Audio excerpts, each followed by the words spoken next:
ছোটো মাছ রান্না করবো, আর ছোটো মাছটা একটু কষায় রান্না করলে কিন্তু ভালো লাগে। তো আমি প্রথমে পেঁয়াজ মরিচটা তেলের মধ্যে ভালোভাবে ভাজা নিলাম, তারপরে গুঁড়া মশলাটা দিয়ে দিলাম। তো এখানে হলুদের গুঁড়া, মরিচের গুঁড়া, ধনিয়ার গুঁড়া, লবণ দিয়ে কিছুক্ষণ তেলে ভাজা, কিন্তু একটু পানি দিয়ে ভালোভাবে কষায় নেব।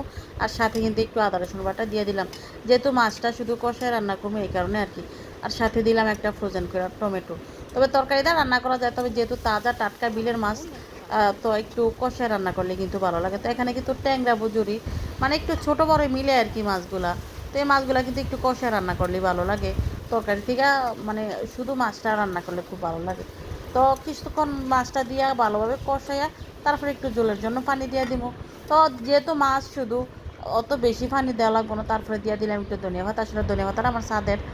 তো দিয়া কিছুক্ষণ জাল করে নিব। তবে এই মাছটা, মানে রান্নাটা এভাবে রান্না করলে কিন্তু মাছ খাইতে খুবই ভালো লাগে। তবে অনেকে কিন্তু ট্যাংরা বজরি এভাবে খাইতেই পছন্দ করে। তো